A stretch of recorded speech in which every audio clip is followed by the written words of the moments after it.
Selamat pagi semuanya.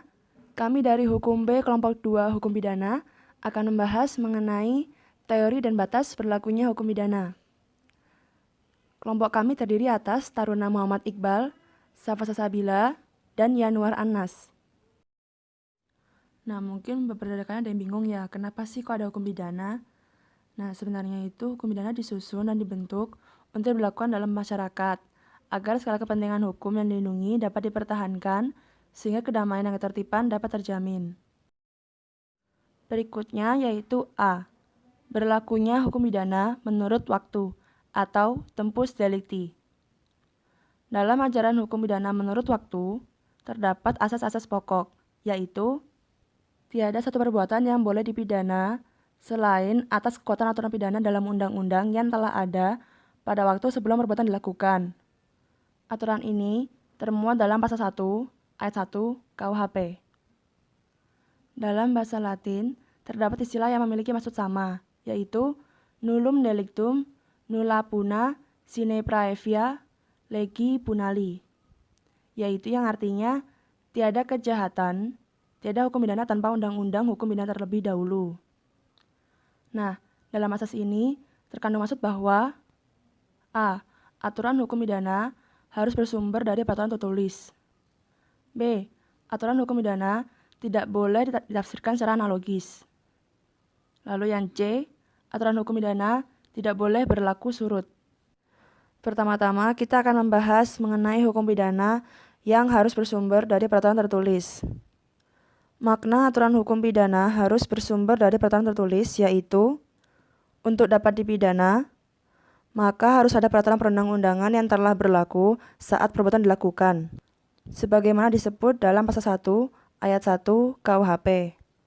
Dengan ketentuan ini, maka hukum pidana adat tidak berlaku, karena tidak ditentukan dalam peraturan tertulis. Berikutnya kita akan membahas mengenai hukum pidana yang tidak boleh ditafsirkan secara analogis. Nah, makna aturan hukum pidana tidak boleh ditafsirkan secara analogis berarti bahwa dalam menentukan ada atau tidaknya aturan hukum pidana tidak boleh mendasarkan pada analogi.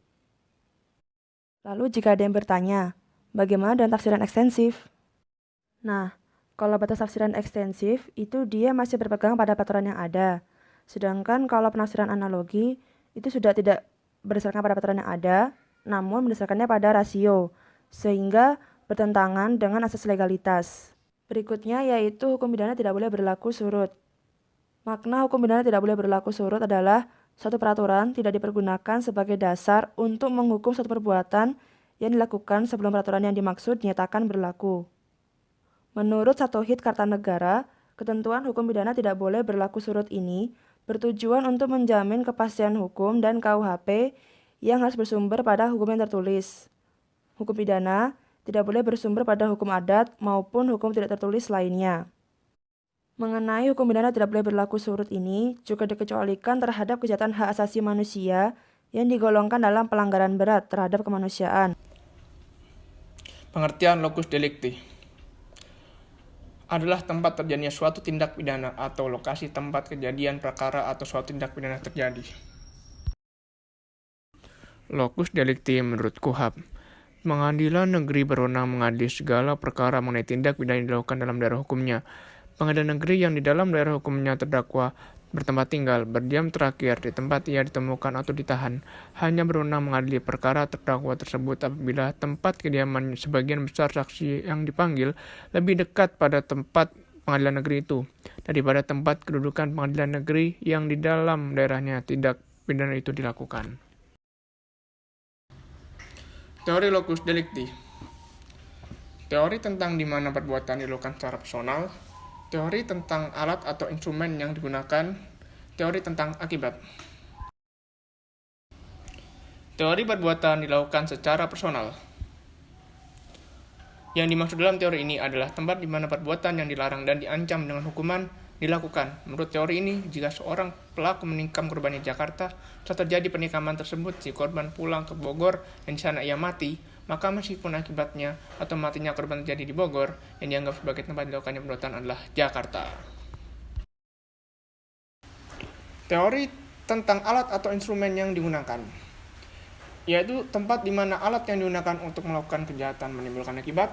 Jika seorang pelaku mengirimkan makanan beracun dari Jakarta ke Bandung untuk seorang, kemudian orang tersebut atau korban yang makan makanan beracun tersebut dan ia mati, maka yang dianggap sebagai tempat terjadinya kejahatan adalah Bandung. Hal ini karena alat yang digunakan untuk melakukan kejahatan atau makanan beracun yang menimbulkan akibat, yaitu matinya korban.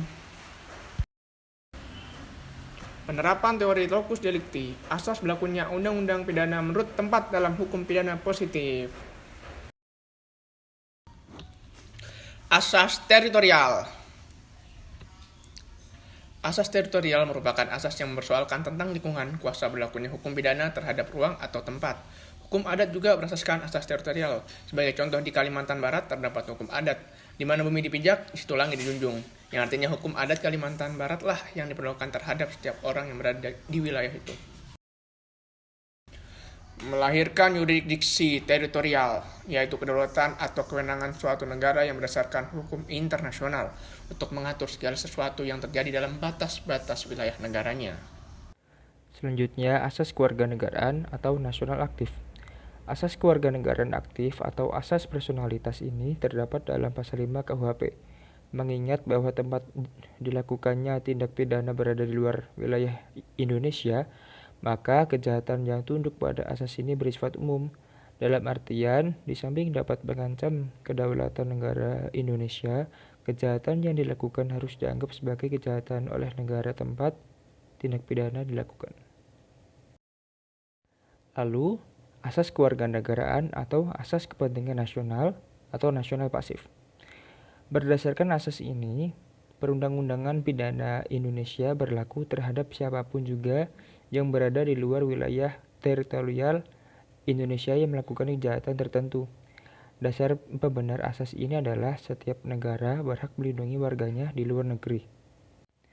Apabila negara teritorial di mana tindak kejahatan dilakukan tidak menghukum orang yang menyebabkan kerugian tersebut, maka negara asal korban berwenang untuk memberlakukan hukum pidananya apabila orang tersebut berada di wilayahnya. Asas nasional pasif tersebut dirumuskan dalam pasal 4 ayat 1 sampai ayat 3 dan pasal 8 KUHP. Selanjutnya, asas universal. Asas universal mengandung pengertian, yaitu suatu negara memiliki yurisdiksi atas pelaku suatu kejahatan, di mana dan kapanpun kejahatan itu dilakukan, siapapun pelaku maupun korbannya.